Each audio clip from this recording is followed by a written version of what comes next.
So Cricut made an announcement this morning. They introduced new design space features, new materials, and a brand new machine. So let's talk about it. I really want to know what you think, so make sure you leave some comments below so we can discuss this. So let's start off with what I think is most exciting, and that is in Design Space, they are increasing the size of our print and cut.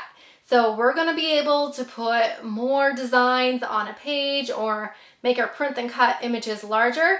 Now, by how much, I'm not sure. They didn't really say, and we're not able to test that out yet. So I can't give you an exact measurement on how much space we're going to get, but more space is always good. Even if it's just a few more millimeters, it means our projects can be bigger or we can make more images on one page, which is always really exciting. Now with that, they're also going to be launching a new sticker feature called Create Sticker. Now they said they're going to be launching this sometime later this year. When? I don't know, but it should be interesting.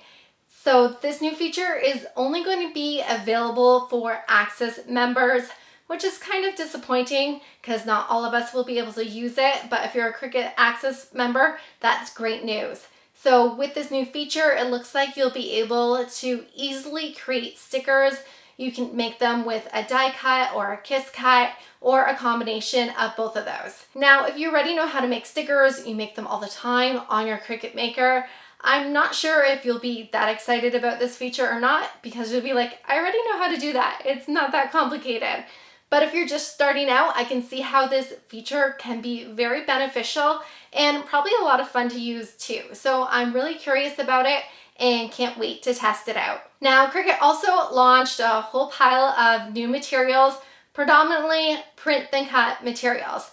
So they have new sticker paper, they have waterproof sticker paper, they have printable vinyl, as well as printable heat transfer vinyl for whites and dark colors. So Cricut has not had printable heat transfer vinyl material before, so that'd be interesting to try out. I have tried Cricut sticker paper before, and sadly, I was not impressed with it. I found their sticker paper to be very thick, and when you put it on a curved surface, I found it would peel off. The edges just wouldn't stick flat. So apparently they've redone their sticker paper, which is really exciting. So maybe I'll like this new sticker paper even better. I'd like to try it out. I'm not sure how it's going to work, but we will see. I do have my favorite sticker paper right now, and I love using Tech Wrap's sticker paper. If you haven't used that before, I highly recommend it. I find it really absorbs the ink from my printer really well. So if you haven't tried Tech Wrap sticker paper, go try that out. I will leave that link down below in the description. But of course, when Cricut does release their new material, I'm really hoping to purchase some and try it for myself so that I'll be able to give you a proper review on it. Now for Cricut's biggest news, they introduced a brand new machine called the Cricut Joy Xtra. And I know what you're thinking, you're like, didn't they just introduce another new machine like a month ago?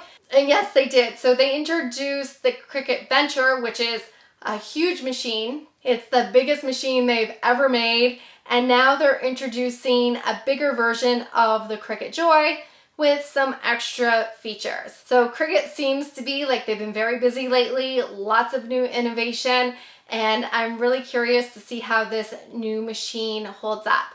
Now, I don't have the machine, but I can tell you what I've learned from reading their website and watching their launch video this morning. So this is their current Cricut Joy, and I have my Cricut Maker here as well. So the Cricut Joy Xtra is bigger than the Cricut Joy, but smaller than your Cricut Maker or your Cricut Explorer machines. And with the Cricut Joy Xtra, you're also able to do print and cut, which is pretty cool because the regular Cricut Joy here does not do print and cut. It doesn't do a whole lot other than it looks super cute, and my daughter loves it because she makes lots of cards and she'll make little decals and stuff with it. But other than that, I find I don't use the Cricut Joy a whole lot. I use my Maker more than anything else, and I just love this machine. So with the Cricut Joy Xtra, I read that you'll be able to use your A4 and your letter size paper and print that in your printer and then have your Cricut Joy Xtra cut it out. But I did have a question because I was a little curious about this. When I went on the website, I saw that the maximum cut size for the Cricut Joy Xtra when using the mat is 8.2 by 11.7, and A4 paper is 8.3 and letter size is 8.5. So that's slightly bigger than what they say the cut area is. So I'm not sure if you'll have to trim down your paper after you cut it on your printer. That's just a question I had. I'm curious to know what the answer will be. Maybe someone who already has one of the machines will know the answer to that.